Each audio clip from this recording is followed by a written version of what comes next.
Nós estamos, desde dezembro do ano passado, percorrendo a cada sábado um momento da vida de Jesus. E a gente já está se aproximando da Semana Santa, dos momentos da sua paixão, dos momentos do seu sacrifício, morte, ressurreição. E agora nós vamos ver um dos últimos momentos de Jesus em liberdade, que se encontra lá em João, no capítulo 11.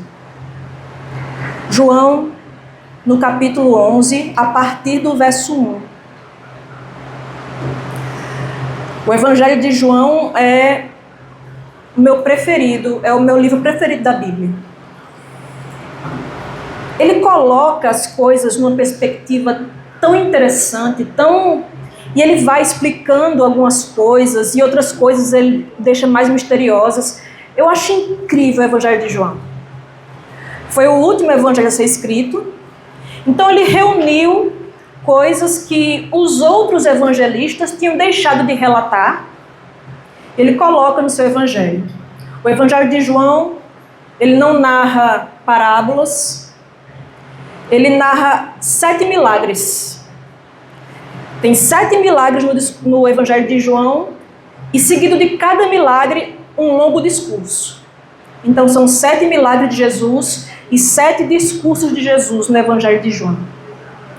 Quando a gente vai logo para o começo do Evangelho de João, João 1, verso 1, está escrito o que lá? Está escrito que no princípio era o Verbo, e o Verbo estava com Deus, e o Verbo era Deus. Todas as coisas foram feitas por intermédio dele, e sem ele, nada do que foi feito se fez. Você entendendo o início do Evangelho de João, ajuda você a entender todo o resto. Cada evangelho foi escrito com uma finalidade. O Evangelho de Mateus foi escrito para mostrar que Jesus é o filho de Davi. Então, o título de filho de Davi aparece com frequência em Mateus. Marcos foi escrito para mostrar que Jesus é o filho do homem. Esse título aparece com frequência lá no Evangelho de Marcos. Lucas mostra que Jesus é filho de Adão. E João? João foi escrito para mostrar que Jesus é filho de Deus.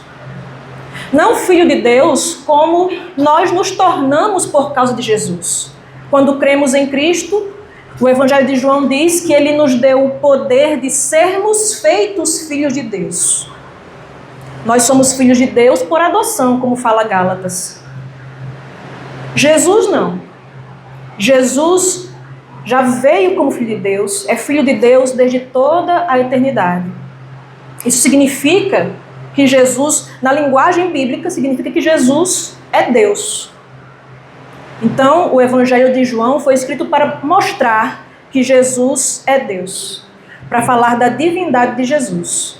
Por isso que ele fala que no princípio era o Verbo, e o Verbo estava com Deus, e o Verbo era Deus. Que todas as coisas foram feitas por intermédio dele, e sem ele nada do que foi feito se fez.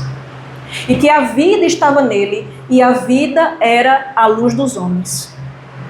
Então, o Evangelho de João mostra que Jesus é filho de Deus, portanto, Jesus é Deus. Que Jesus é a vida e que Jesus é a luz. Os milagres do Evangelho de João mostram isso mais claramente. Em João, os milagres não são meros acontecimentos no tempo. Em João, os milagres são janelas. Imagina que a gente abra uma janela aqui. A gente vê o que está lá do outro lado, né? Se tivesse uma janela aqui. Aquela janela ali mostra o que está do outro lado dessa parede. No Evangelho de João, os milagres são janelas para a realidade de Deus. Vocês entendem isso? Janelas para a realidade de Deus. Nós estamos aqui nessa realidade finita, material, e estamos alheios à realidade que está além de nós, a realidade que transcende esse mundo, que está além daquilo que os olhos podem ver. Nós estamos com uma venda, com um lençol na nossa frente, que encobre de nós o mundo espiritual. Mas Jesus, nos milagres narrados no seu Evangelho, aqui em João, é como se ele estivesse fazendo isso aqui, ó, rasgando o véu que separa a nossa visão do mundo espiritual. E aí nós podemos ver a realidade de Deus. E são sinais, são janelas que mostram a realidade futura. Você vai entender isso quando nós nos aprofundarmos mais nesse capítulo 11 do Evangelho de João. João 11, a partir do verso 1. Oremos. Santo Deus, muito obrigado, ó Pai, porque o Senhor é muito bom com a gente. O Senhor, ó Pai, se revelou por meio da Tua palavra, para que nós possamos conhecer a realidade de Deus. Possamos, ó Pai, ter um vislumbre do que será a nova vida. Te pedimos, ó Pai, que o Senhor nos ajude a ansiar por esses vislumbres, pela Tua revelação, como o faminto anseia pelo pão, como o sedento anseia pela água.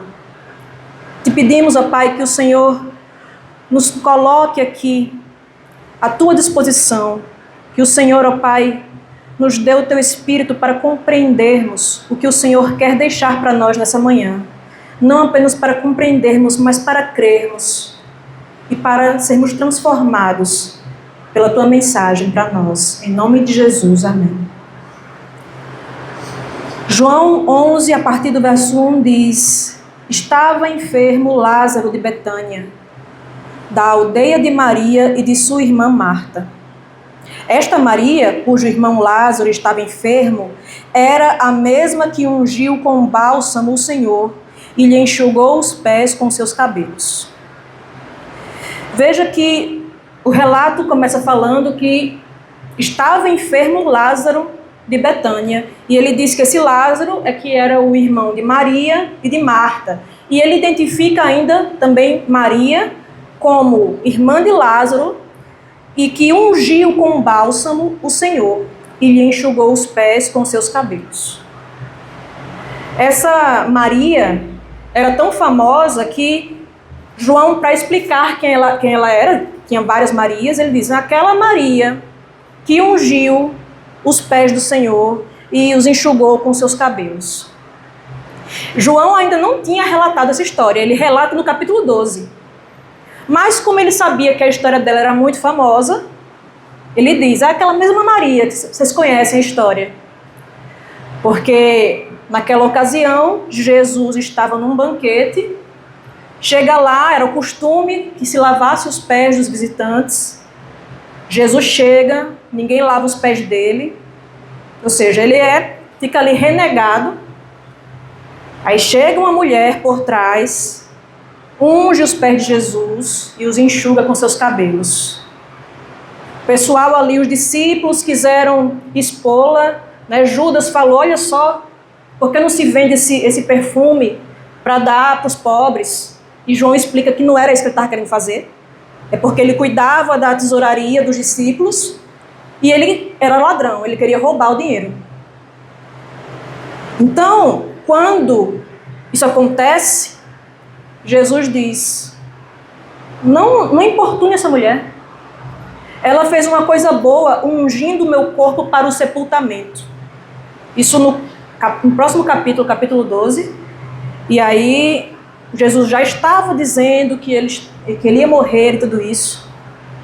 E ele diz que essa história dessa mulher seja contada onde quer que o evangelho seja pregado. Vão ter que contar a história dessa mulher. Então essa história era muito famosa. Maria era mais famosa que o seu irmão, o homem, Lázaro. Lázaro, alguns dizem que talvez ele fosse uma pessoa muito jovem, quase um adolescente mesmo. Não quase um adolescente, quase uma criança. Ou um adolescente. O que nós consideramos como adolescente. Naquela época, um homem com 13 anos já era considerado adulto. Então Lázaro era alguém muito jovem, possivelmente porque ainda morava com suas irmãs. E é dito que esse menino, Lázaro, estava enfermo. E verso 3 diz: mandaram, pois, as irmãs de Lázaro dizer a Jesus: Senhor, está enfermo aquele a quem amas. Ao receber a notícia, disse Jesus: esta enfermidade não é para a morte, e sim para a glória de Deus, a fim de que o Filho de Deus seja por ela glorificado. Então, o texto diz que as irmãs de Lázaro mandaram dar essa notícia: Senhor, está enfermo aquele a quem amas. E ali ele já entendeu que era Lázaro.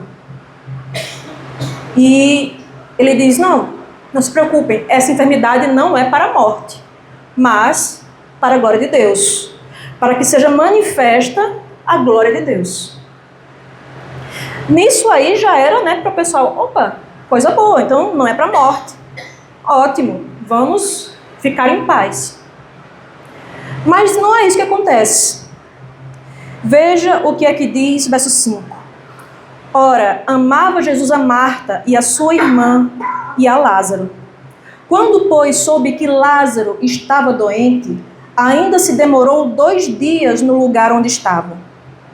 Depois disse aos discípulos: vamos outra vez à Judeia. Disseram-lhe os discípulos: Mestre, ainda agora os judeus procuravam apedrejar-te e voltas para lá?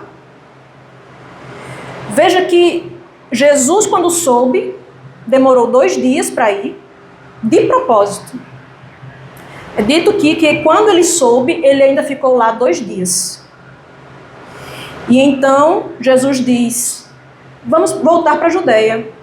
E os discípulos: Senhor, mas agorinha a gente saiu de lá porque queriam matar o Senhor. E o Senhor quer voltar para lá. O que é que Jesus diz? Verso 9. Não são 12 as horas do dia? Se alguém andar de dia, não tropeça, porque vê a luz deste mundo. Mas se andar de noite, tropeça, porque nele não há luz. Imagina só, você está dizendo assim: olha, estavam querendo me matar lá em Mandacaru. E aí eu saio de Mandacaru e venho para cá. Mas eu digo: ei, vamos lá para Mandacaru, eu vou pregar lá. Pô, vocês vão dizer: Vanessa, não estavam querendo te matar lá em Mandacaru? Como é que você vai voltar para lá? Aí eu respondo o quê? O dia não tem 24 horas? Pois muito que bem. Tem 24 horas e quando está claro a gente vê as coisas e quando está escuro a gente não vê. Aí o povo, vocês vão dizer: tá doida, né? Deixa eu deixar a bichinha aqui num canto, internar ela num local porque ela tá doida.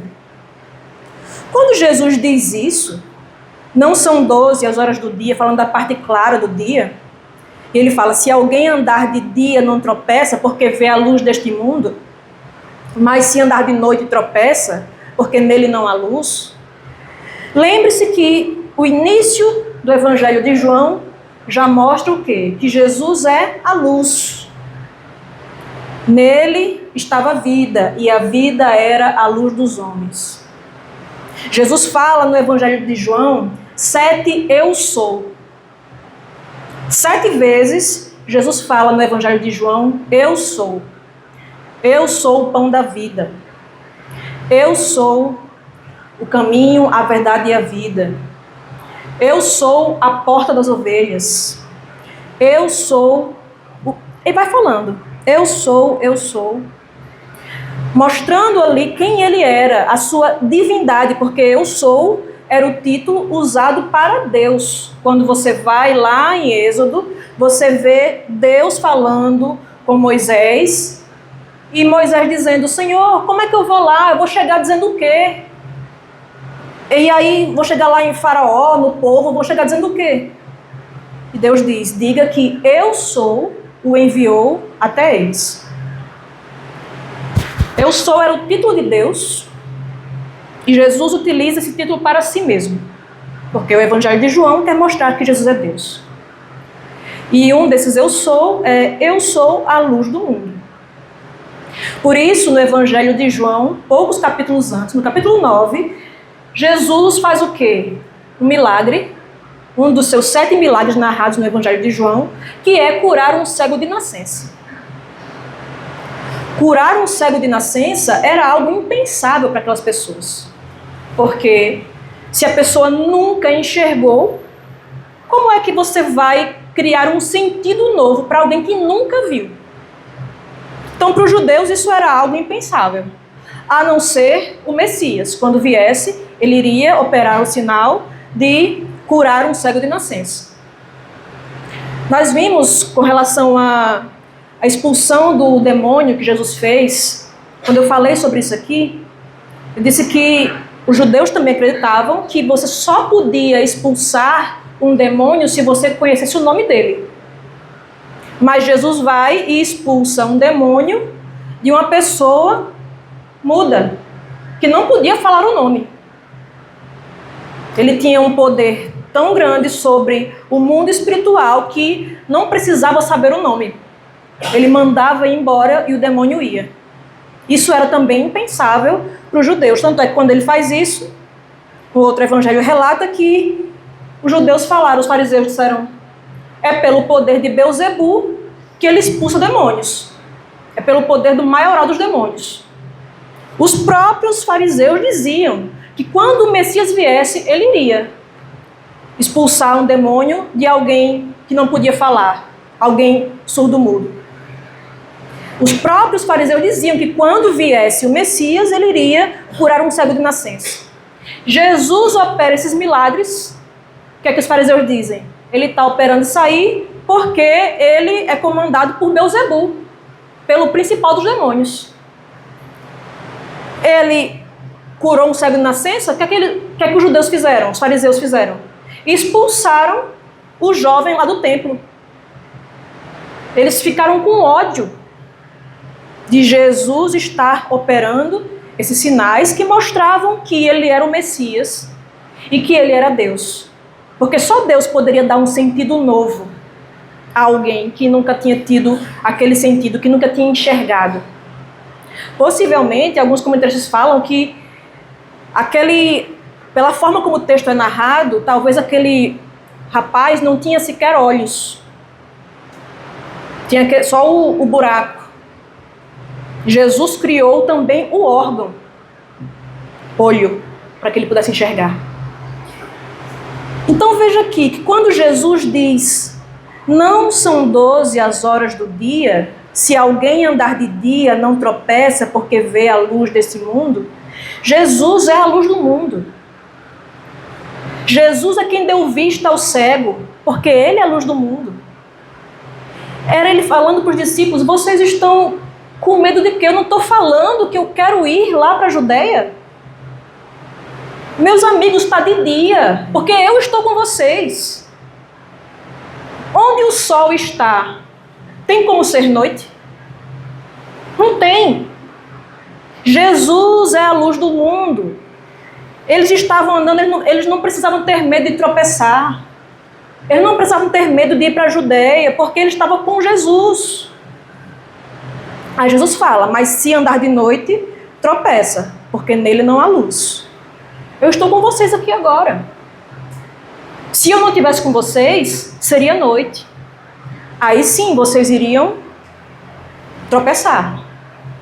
Lembra-se quando eu falei, justamente naquele sermão sobre a cura do endemoniado, que os judeus acreditavam, né?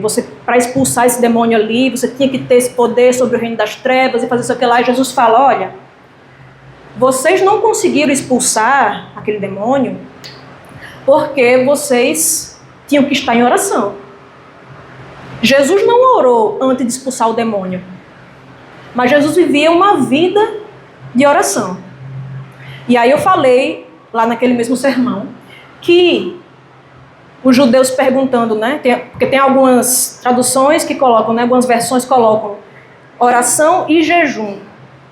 E aí os fariseus uma vez perguntaram: por que os teus discípulos não jejuam? Os nossos discípulos jejuam, os de João jejuam, João Batista jejuam. E por que os seus não jejuam? Aí Jesus diz: acaso quando o noivo está presente, os convidados jejuam? Não, porque jejum era tristeza, significava contrição. Você se vestia de pano de saco e ficava ali, somente em oração, só dependendo de Deus. Não comia nem alimento para dizer assim, eu só dependo de Deus, eu preciso mais de Deus do que do alimento físico. Então, Jesus fala, eu estou aqui com eles não precisam jejuar. Porque o noivo está presente. Quando o noivo está presente, é a alegria. Depois vai chegar o tempo que eles vão precisar jejuar, mas não é agora, porque eu estou com eles. Aqui é semelhante. São 12 horas do dia. Está terminando o dia. Jesus estava ali já começando a falar sobre a sua morte. Ele começa no capítulo 12, em outros momentos ele fala da sua morte. Mas ainda era dia. Então os discípulos não precisavam ficar angustiados. E aí ele fala no verso 11. Isto dizia e depois lhes acrescentou. Nosso amigo Lázaro adormeceu, mas vou para despertá-lo. Ou seja, está de dia, gente. Tem que fazer as coisas agora. Eu tenho que ir agora lá. Que é o momento de despertar nosso amigo Lázaro. E aí os discípulos ficam felizes, né? Verso 12. Disseram-lhe, pois, os discípulos, Senhor, se dorme, estará salvo. Jesus, porém, falara com respeito à morte de Lázaro. Mas eles supunham que tivesse falado do repouso do sono. Então Jesus lhes disse claramente, Lázaro morreu. Veja só qual era a intenção dos discípulos. Senhor, então você está dormindo? Deixa lá, não precisa nem ir lá, né? Precisa se arriscar. Não, ele está dormindo só. Jesus disse, não. Lázaro está morto. Mas eu vou despertá-lo. Está de dia. Eu quero mostrar as obras do Pai. As obras que o Pai faz por meio de mim. Eu quero mostrar a glória do Pai. Veja o que é dito, verso 15. E por vossa causa me alegro de que lá não estivesse, para que possais crer, mas vamos ter com ele. Então Jesus estava feliz. Olha, nosso amigo Lázaro morreu. A gente vai para a Judeia, estão querendo nos matar lá. Então, mas eu estou feliz. Por quê? Porque eu não estava lá e isso vai fazer com que vocês creiam. Note aqui que há uma dor muito grande nesse texto. A dor de Jesus com relação ao seu amigo Lázaro. A dor das irmãs Marta e Maria. E Jesus, mesmo assim, resolve ficar mais 2 dias. Ele resolve, de propósito, ficar lá. E a gente pode ficar pensando, mas o texto não diz que Lázaro era amado por Jesus. Isso nos diz algumas coisas sobre o sofrimento e como nós encaramos o sofrimento. A gente acha, assim como os fariseus daquele tempo, que quanto mais Deus ama alguém, mais Ele dá bênçãos para ela. Se Deus ama muito a pessoa tem muita alegria na vida. E se Deus ama pouco a pessoa sofre muito. A gente não diz isso explicitamente, mas muitas vezes é o que nós cremos. Quando a nossa vida está tudo bem, a gente se sente muito amado por Deus. A gente sente que Deus é muito bom. Quando não está nada bem na nossa vida, aí a gente fica, meu Deus, o Senhor não me ama? O que foi que eu fiz? Mas João 11 nos diz que também sofrem aqueles a quem Jesus ama. O texto diz também que ele amava Marta e Maria. Mas elas estavam sofrendo a perda do irmão. E uma mulher que fica sem algum homem perto dela, naquela sociedade, sofria muito. Ela muitas vezes não conseguia trabalhar, ela não conseguia ter sustento. Por isso, Paulo fala tanto sobre o sustento às viúvas. Porque a pessoa sem um homem, ela passava maus bocados naquele tempo. Além delas perderem o irmão que elas amavam, elas também, possivelmente, perderam sustento. Jesus disse que estava alegre mesmo assim. Ele disse que aquela enfermidade não era para a morte, mas para a glória de Deus. Muitas vezes, a morte, mesmo que a gente não entenda, ela serve para o fortalecimento da nossa fé. Ela serve para que Deus seja glorificado e para que a gente possa crer. Claro, nesse caso aqui, Lázaro foi ressuscitado. A gente conhece a história e a gente vai chegar nessa parte. Mas, antes que isso acontecesse, Jesus já estava alegre. Jesus já estava animando os discípulos a ficarem alegres antes do milagre acontecer. Porque estava muito perto de tudo se concretizar. Estava perto do dia escurecer, de Jesus ser morto, de Jesus ser ressuscitado. Estava perto de tudo se cumprir. Não precisava de angústia. Tristeza sim, dor sim a gente vai sentir. Mas não tem por que a gente perder o prumo da vida. Jesus estava animando os discípulos a ficarem alegres, mesmo naquela situação. Então, o verso 16 diz: Então Tomé, chamado Dídimo, disse com os discípulos: Vamos também nós para morrermos com ele. Tomé, o mesmo que, mais na frente, vai dizer: Eu não crerei que ele ressuscitou se eu não tocar as suas feridas, se eu não colocar o dedo no seu lado ferido, eu não vou crer que ele ressuscitou. Jesus apareceu para os discípulos, mas Tomé não estava. Quando Tomé chega, os discípulos contam, ele fala isso. E o texto diz que ele passou uma semana para Jesus aparecer para Tomé, deixar que ele tocasse suas chagas. Jesus muitas vezes demora a atender algumas coisas, mas mesmo assim, ele nos anima a termos fé, termos alegria, satisfação em Deus. Era isso que Jesus estava animando aqui os discípulos. E Tomé, Tomé era descrente, a gente julga muito Tomé, né? Tomé era descrente e Tomé não creu e tudo mais. Mas Jesus não repreendeu Tomé duramente quando ele falou aquilo. Nós vamos falar sobre Tomé ainda nessa série. Mas aqui Tomé tem uma atitude que nós não sabemos se era de coragem. Ele diz aqui: vamos nós também morrer com ele. Ou se era de ironia, de sarcasmo. De dizer, então vamos embora, morrer todo mundo, né? Não é isso que ele quer? Não quer ir para lá, não estão querendo matar ele? Vamos morrer todo mundo com ele. A gente não sabe.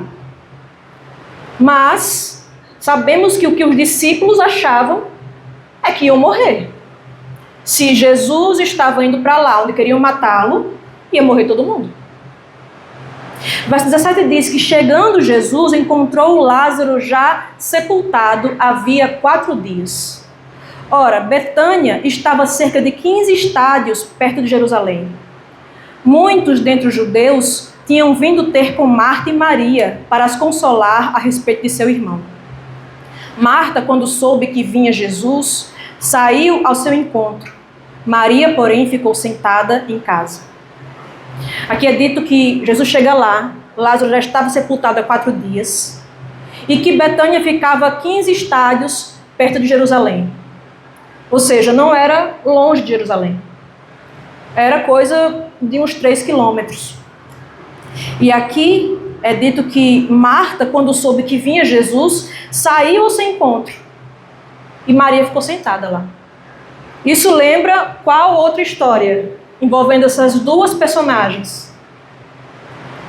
É contada a história lá em Lucas capítulo 10, que estava Jesus ensinando em Betânia, na casa de Marta e Maria e Lázaro. Estava lá Marta aos pés de Jesus, ouvindo, sorvendo cada gota que o mestre falava. Maria estava lá aos pés de Jesus e Marta: Senhor, não te incomodas que ela não me ajude? Manda ela se levantar e vir aqui me ajudar. Eu estou aqui servindo e o Senhor deixa ela ficar aí só lhe ouvindo. Jesus dá uma branda repreensão em Marta. Ele diz: Marta, Marta, estás preocupada com muitas coisas, mas uma só é necessária. Maria escolheu a boa parte, que não lhe será tirada. Ambas eram crentes, mas ambas tinham duas atitudes diferentes em relação a Jesus. E em relação à vida. Uma era mais ativa e outra era mais contemplativa. Ambas as coisas são necessárias. Nós passarmos um tempo em contemplação e termos também ação, atividade. Mas naquela hora era necessária contemplação, muito mais do que ação. Era necessário ouvir aos pés de Jesus, muito mais do que estar ali preocupada em fazer as coisas para Jesus. Às vezes a gente está muito preocupado em fazer coisas para Jesus e não preocupado em ouvir Jesus. Por isso, Marta recebeu uma branda repreensão. Mas aqui as duas personalidades dessas mulheres também se mostram. O que é que Marta faz quando fica sabendo que Jesus está chegando? Ela corre ao encontro de Jesus. Maria fica lá sentada. Me parece que dessa vez aqui Marta fez melhor. Porque quando Marta chega para Jesus, é dito aqui no verso 21. Disse, pois, Marta a Jesus: Senhor, se estiveras aqui, não teria morrido meu irmão. Mas também sei que mesmo agora, tudo quanto pedires a Deus, Deus tu concederá. Declarou-lhe Jesus: teu irmão há de ressurgir. Eu sei, replicou Marta, que ele há de ressurgir na ressurreição no último dia. Veja o que é que Marta está falando para Jesus. Senhor, se eu estivesse aqui, meu irmão não teria morrido. E Marta estava certa. Já repararam que ninguém permanece morto na presença de Jesus? Nenhuma vez nos evangelhos, quando Jesus se depara com alguém morto, a pessoa permanece morta. Nenhuma vez. Todas as vezes Jesus ressuscita aqueles que estiveram mortos perante ele. Jesus já havia feito um milagre de ressurreição. Ele havia ressuscitado o filho da viúva. Então, não parecia que seria difícil para Jesus fazer isso, novamente. Ela diz, se o Senhor estivesse aqui, meu irmão não teria morrido, mas eu sei também que se agora mesmo o Senhor pedir qualquer coisa, Deus concederá. E aí Jesus disse, teu irmão há de ressurgir. Já complementando o que ela estava dizendo, né? Mas aí ela regride. Ela diz, não, eu sei, meu irmão morreu, mas eu sei que se mesmo agora o Senhor pedir, o Pai te concederá. Jesus fala, sim, ele há de ressurgir. E ela diz, eu sei que ele há de ressurgir na ressurreição no último dia. E aí Jesus fala o seguinte para ela, verso 25. Disse-lhe Jesus, eu sou a ressurreição e a vida. Quem crê em mim, ainda que morra, viverá. E todo o que vive e crê em mim, não morrerá eternamente. Crês isto? Sim, Senhor, respondeu ela. Eu tenho crido que tu és o Cristo, o Filho de Deus, que devia vir ao mundo. Tendo dito isto, retirou-se e chamou Maria, sua irmã, e lhe disse em particular, o mestre chegou e te chama. Ela, ouvindo isto, levantou-se depressa e foi ter com ele. Pois Jesus não tinha entrado na aldeia, mas permanecia onde Marta se avistara com ele. Os judeus que estavam com Maria em casa e a consolavam, vendo-a levantar-se depressa e sair, seguiram-na, supondo que ela ia ao túmulo para chorar. Quando Maria chegou ao lugar onde estava Jesus, ao vê-lo, lançou-se-lhe aos pés, dizendo: Senhor, se estiveres aqui, meu irmão não teria morrido. Ambas tinham a mesma percepção: Senhor, se o Senhor estivesse aqui, meu irmão não teria morrido. Por que o Senhor demorou? Jesus, ao ver Maria ali aos seus pés, Maria que se joga aos pés de Jesus, porque ali naquele lugar, quando nós vemos o final do capítulo 10, é dito onde Jesus estava. Capítulo 10, verso 40, diz o seguinte: novamente se retirou para além do Jordão, para o lugar onde João batizava no princípio, e ali permaneceu. E iam muitos ter com ele e diziam: realmente, João não fez sinal nenhum, porém tudo quanto disse a respeito deste era verdade, e muitos creram nele ali.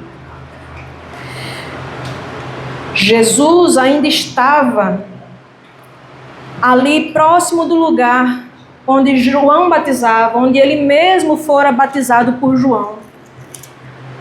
João Batista não fez nenhum milagre, mas muitos creram em Jesus porque João estava apontando para Jesus.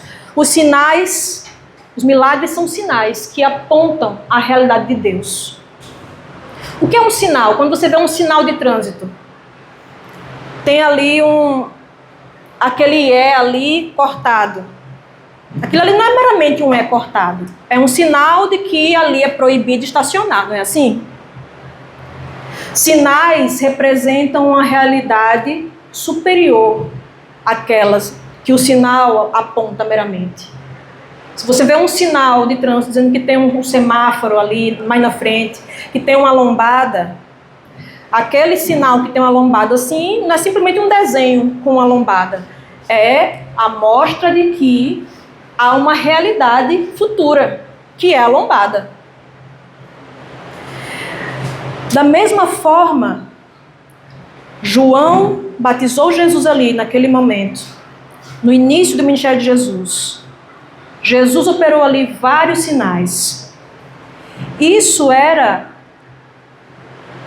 Jesus apontando, João apontando. Essa é a realidade de Deus.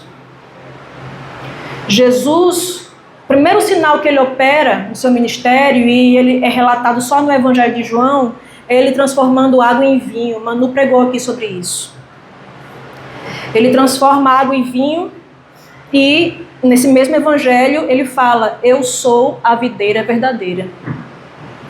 Ele dá a vista ao cego. Nesse mesmo Evangelho ele fala: eu sou a luz do mundo.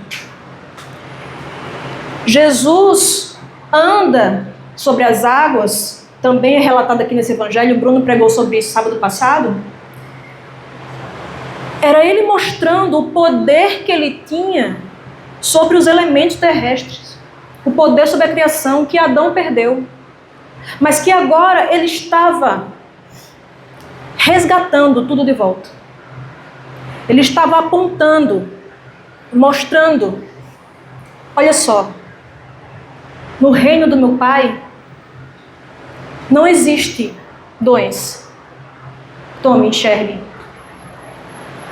No reino do meu Pai, a natureza não se volta contra o homem. Aí Jesus foi na tempestade e disse: calmou, silêncio, fique quieta. Acalmou o mar e a tempestade. Aqui está prestes a acontecer mais um sinal, que é uma janela de Deus se abrindo para a gente poder enxergar a realidade do outro lado. Nesse mundo aqui, a gente tem doença, a gente tem morte, a gente tem dor. Mas no mundo vindouro, no mundo que meu Pai está preparando, no reino que já se iniciou, e estou aqui dando pequenos sinais, também não haverá morte. Maria, aos pés de Jesus ali, naquele mesmo lugar onde Jesus operou tantos sinais, ela disse: Senhor, eu sei que se eu estivesse aqui, meu irmão não teria morrido. Verso 33 diz que Jesus, vendo-a chorar, e bem assim os judeus que a acompanhavam, agitou-se no espírito e comoveu-se. E perguntou: onde o sepultaste? Eles lhe responderam: Senhor, vem e vê. Jesus chorou. É dito que Jesus, vendo Maria chorar, e também os judeus que a acompanhavam, naquele tempo, e até também existe isso muito no sertão, você contrata pessoas que vão cantar e chorar aquele morto. No sertão são as chamadas excelências, né?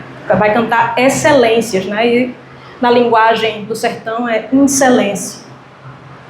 São cantos sofridos e ali o pessoal chora o morto, e chora mesmo, chora por vontade. Aqui também existiam naquele tempo pessoas que eram pagas para prantear o morto. Jesus, vendo Maria chorar e vendo os judeus que a acompanhavam chorar, é dito que ele agitou-se no espírito e comoveu-se. Não é meramente uma tristeza apenas. É dito que Jesus foi tomado de uma revolta.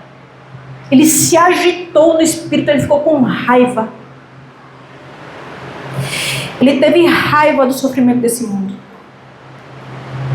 Ele teve raiva daquelas pessoas pranteando, sem dor, vendo a dor daquela mulher chorando, e aquelas pessoas ali, talvez não se importando.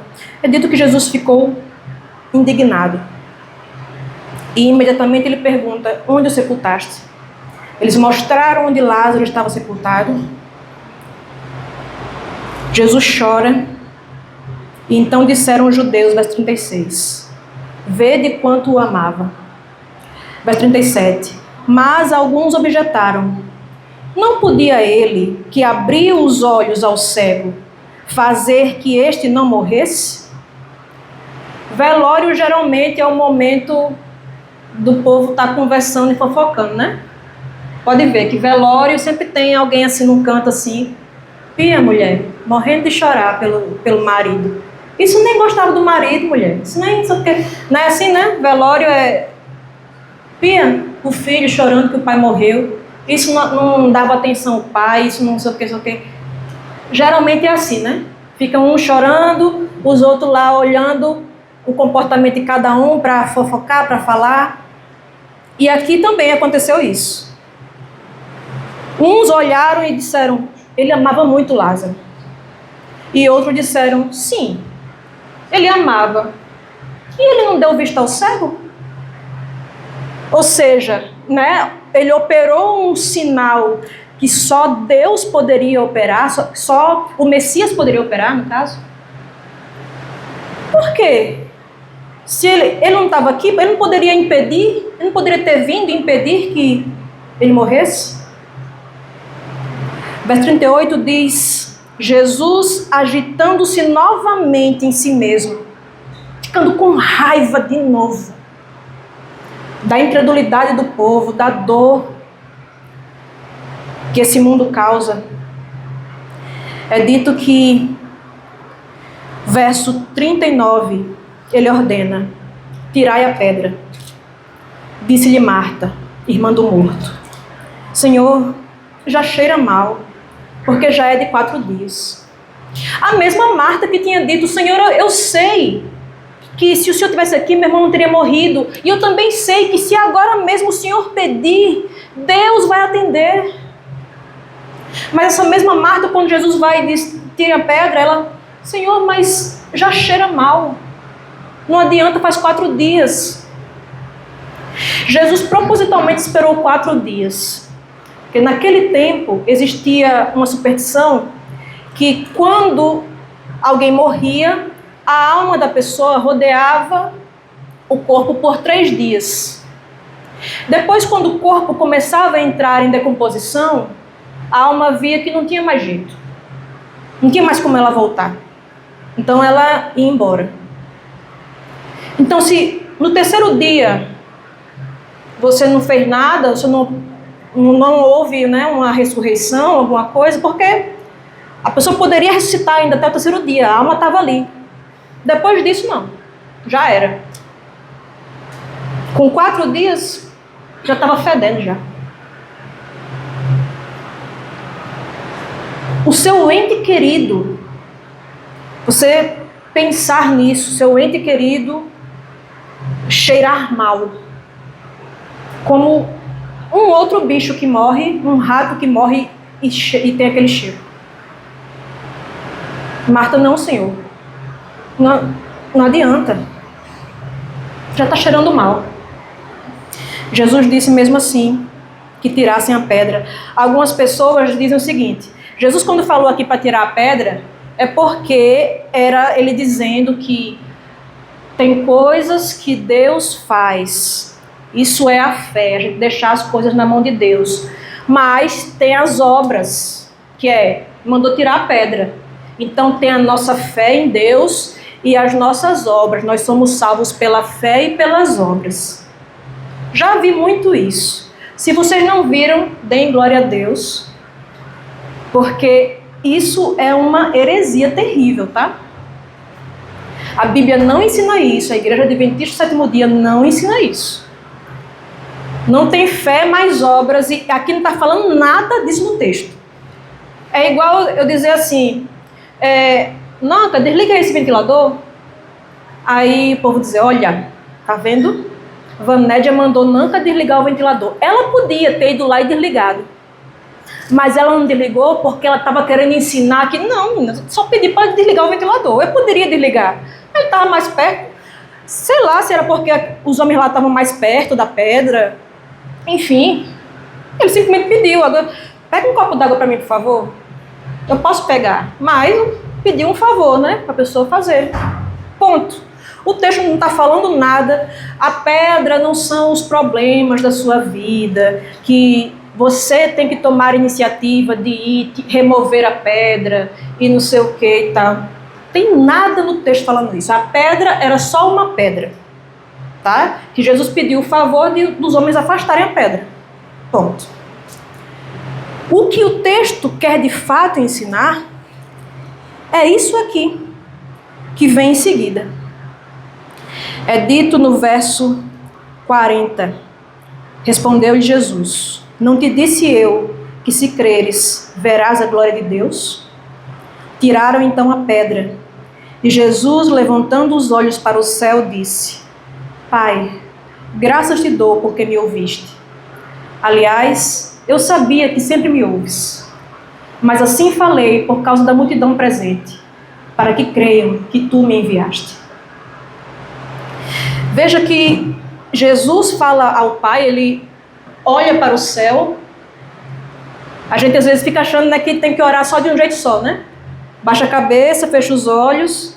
Isso é um costume nosso.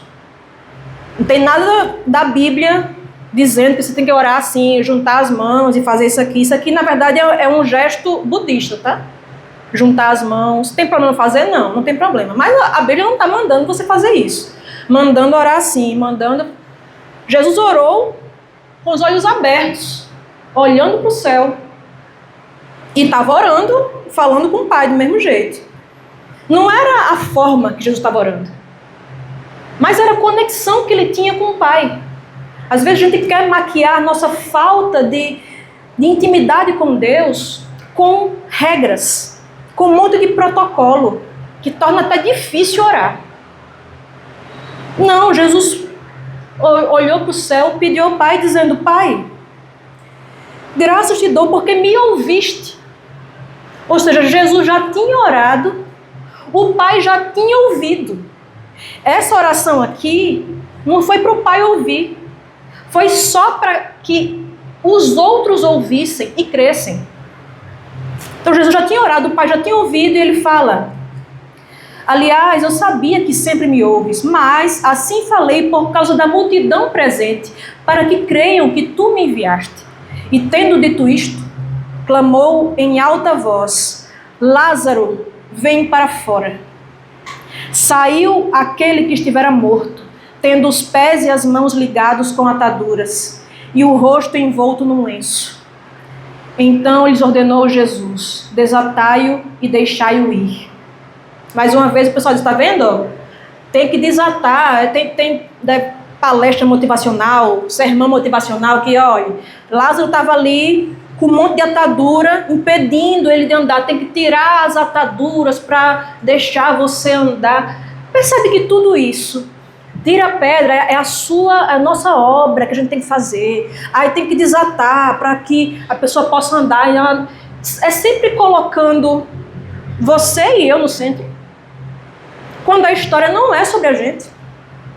A história é sobre Jesus e o que ele fez. Não é sobre a habilidade humana, pelo contrário, é mostrar a falência completa, a completa inabilidade humana diante da morte. E aqui é dito que ele desata, né, porque a pessoa ficava embalsamada ali. Era embalsamada não, né, que só quem fazia isso eram egípcios, mas ela era ungida com óleos, enrolada ali e colocada num sepulcro. Os judeus tinham muito essa coisa de separação, de afastamento de pessoas mortas, então eles sequer colocavam a pessoa assim enterrada porque achavam que ela ficava contaminada, e de fato fica, né? Isso é um problema até ambiental, os cemitérios, quanto eles poluem. Então eles colocavam numa rocha. E ali atavam. Marta ficou preocupada: Senhor, faz 4 dias e já cheira mal. Mas eles colocavam perfume no morto. Lembre-se que eu falei que no próximo capítulo, Maria vai ungir os pés de Jesus com um perfume muito caro. E Jesus fala: não a molestem. Não digam nada contra ela, porque ela preparou meu corpo para o sepultamento. Colocava perfumes, óleos perfumados no morto e enrolava. Aquele que Marta achou que ia sair fedendo, foi cheiroso. Cheirando mais que mala de barbeiro. Cheiroso, com óleo lá, muito bom. E aqui, diante disso, o que é que acontece? Verso 45. Muitos, pois, dentre os judeus que tinham vindo visitar Maria, vendo o que fizera Jesus, creram nele. Outros, porém, foram ter com os fariseus e lhes contaram dos feitos que Jesus realizara. Então veja, alguns creram. Outros foram incrédulos ao ponto de fofocar lá com os fariseus. E o que acontece logo em seguida, verso 47? Então os principais sacerdotes e os fariseus convocaram um sinédrio e disseram: o que estamos fazendo, uma vez que este homem opera muitos sinais? Se o deixarmos assim, todos crerão nele. Depois virão os romanos e tomarão não só o nosso lugar, mas a própria nação. Caifás, porém, um dentre eles, sumo sacerdote naquele ano, advertiu-os dizendo: vós nada sabeis, nem considerais que vos convém que morra um só homem pelo povo e que não venha a perecer toda a nação. Ora, ele não disse isto de si mesmo, mas, sendo sumo sacerdote naquele ano, profetizou que Jesus estava para morrer pela nação.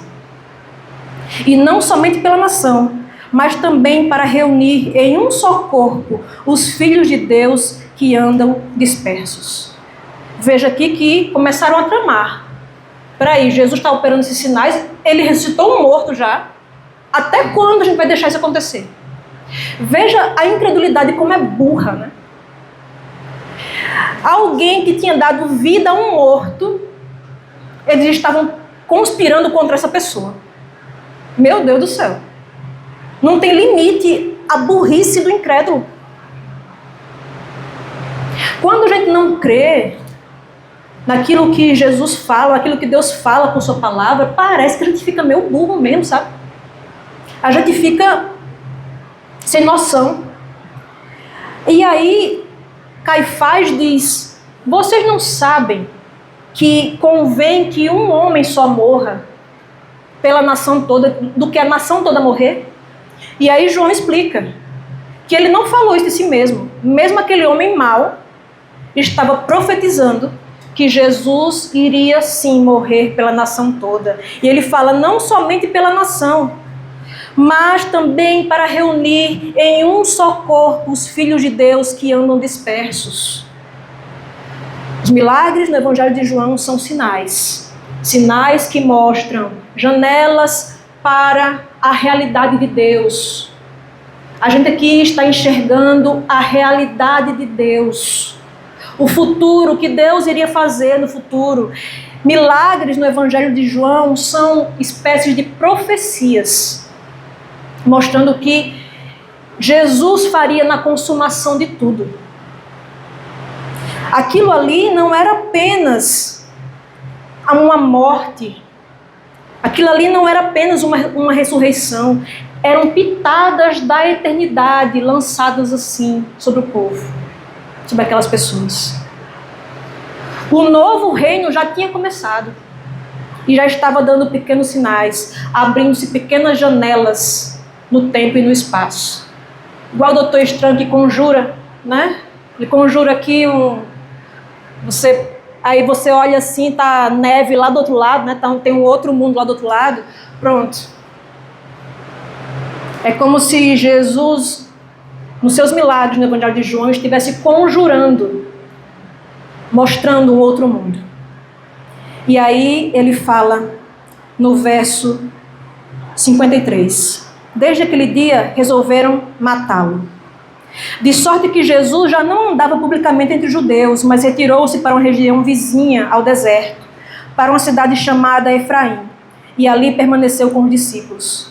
Estava próxima a Páscoa dos judeus, e muitos naquela região subiram para Jerusalém antes da Páscoa para se purificarem. Lá procuravam Jesus, e estando eles no templo, diziam uns aos outros: que vos parece? Não virá a festa? Ora, os principais sacerdotes e fariseus tinham dado ordem para, se alguém soubesse onde ele estava, denunciá-lo a fim de o prenderem. Jesus ali operou o milagre e saiu, mas deixou a confusão feita. Pessoal querendo matar Jesus, e não só isso, mas na frente é dito que eles queriam matar o próprio Lázaro, que ele tinha ressuscitado. Que absurdo de burrice. Nós vemos aqui duas atitudes em relação a Jesus. Duas atitudes em relação aos milagres. A gente muitas vezes quer milagres, não porque a gente quer glorificar a Deus. A gente quer milagres para curar uma dor. Porque Jesus, ele existe para nos fazer felizes. Só que Jesus não existe para nos fazer felizes. Isso pode ser duro, mas essa é a realidade. Ele existe, não é para a gente pensar, não, tá, eu vou seguir Jesus porque Jesus vale a pena. Porque Jesus é alguém que vale a pena seguir. Não é meramente isso. É para que você e eu entendamos que a gente não vale a pena. Que a gente não tem o que fazer. Que a gente é como pessoas chorando ao redor de um túmulo de alguém que já morreu, que não tem o que a gente operar ali, nada. Jesus, ele vem mostrar a nossa insuficiência. Quando eu e você entendemos que somos insuficientes, aí vem a alegria. Aí Jesus nos anima a ser alegres. Porque não depende de mim, depende dele. E Maria e Marta, mesmo com essa fé que retrocedia, elas criam que Jesus podia operar sinais, elas criam, mas mesmo assim era uma fé vacilante, uma fé frágil. Jesus não precisou que a fé delas fosse plenamente perfeita para ele operar. Jesus opera também na sua fé frágil, na sua fé vacilante. Porque se ele fosse esperar que a gente cresce perfeitamente, Jesus não teria operado sinal nenhum nunca. A gente muitas vezes tem fé na fé. Ah, como eu tenho muita fé, Deus vai operar. Isso não é fé em Deus. É fé em você, na sua fé. A fé em Jesus, eu não tenho condição de fazer nada. Eu não tenho como operar nada. Mas Jesus pode. E se Ele quiser fazer, Ele fará. Se Ele quiser operar, Ele operará. 2 anos atrás eu estava em Rondônia, no leito do meu irmão, pedindo que ele ficasse curado. E ele não ficou. E eu ficava cheia de e se? Meu Deus, e se eu tivesse feito alguma coisa antes? E se eu tivesse vindo antes? Assim como Marta e Maria ficaram, e se Jesus estivesse aqui? E se ele tivesse chegado antes? Mas como diz Gandalf, né, para Frodo, né, um mago nunca se atrasa nem se adianta. Ele chega exatamente quando ele quer chegar. Deus nunca se atrasa nem se adianta. Ele opera exatamente quando Ele quer operar. Os milagres que Ele realiza nos ensinam que no seu reino não haverá sofrimento, não haverá dor. Mas os milagres que Ele não realiza também nos ensinam. Nos ensinam a esperar, como Ele deixou Marta e Maria esperando. Como Ele deixou Tomé esperando depois. Cada coisa, cada ato de justiça que acontece nesse mundo é uma lembrança de como Deus opera. Olha só, fulano fez o mal e foi punido. Mostra que Deus pune. Mas quando fulano faz o mal, vive muito bem e não é punido, isso mostra também que Deus nem sempre pune na hora. Assim como Deus nem sempre pune na hora, Deus nem sempre abençoa na hora. Mas Ele quer abençoar. Só que às vezes não é a bênção que a gente está esperando. Às vezes é uma bênção muito maior. Que bênção maior não foi aquela espera? Aquilo glorificou muito mais a Deus. Eu não sei exatamente como a morte de um ente querido seu glorificou a Deus. Talvez a gente não tenha essa resposta aqui nessa terra. Mas o que eu sei é que Deus é bom. Deus é justo. Ele é fiel, é misericordioso. E para nós isso deve bastar. Deveria. Nem sempre basta, porque a nossa fé é pequena, é vacilante. Mas ainda assim Ele opera, porque Ele tem misericórdia da gente, da nossa fé vacilante. Pais, líderes, que querem dar tudo a todo momento para os filhos, não querem deixar que eles sofram nem um pouco. O filho tem condição de se vestir, mas veste a roupa, a mãe veste a roupa porque ele não quer que ele tenha sofrimento, mas o aprendizado envolve sofrimento. Tem até uns membros na internet que falam assim: Senhor, tá bom, eu tô cansado de aprender, eu queria umas coisas boas também, né? Eu já tô diplomada em aprender, já tava bom de aprender já. Mas Deus sabe aquilo que a gente precisa aprender. Deus sabe porque Ele não realiza alguns milagres. Depois disso aqui, Lázaro, anos depois, morreu. E não foi ressuscitado, não. Os discípulos morreram. Mortes terríveis em sua maioria. João Batista, que nós lemos no capítulo 10, no finalzinho, que ali onde João Batista batizou Jesus e tudo mais, João não operou nenhum sinal, mas mostra o quanto ele foi importante na obra de Cristo. João Batista, que morreu como? Sozinho na cadeia, fruto de uma injustiça. Morreu decapitado. Jesus nem o visitou. A gente não entende muitas ações de Deus, mas a gente pode entender por meio dessas ações que Deus muitas vezes, na espera, na aparente demora, Ele tem algo a nos ensinar. São, assim, pobres daqueles que não tiveram uma educação que os ensinou a esperar. Aqui no celular, a gente não é acostumado a esperar, está tudo aqui, na palma da nossa mão. E hoje a gente se debate muito mais com isso. Esperar. E Deus nos chama e nos ensina a esperar. A crer nele, ainda que não pareça valer a pena. A crer, ainda que as circunstâncias não sejam favoráveis. Ainda que, não, a gente vai para ali e vai morrer, mas é o que tem que fazer?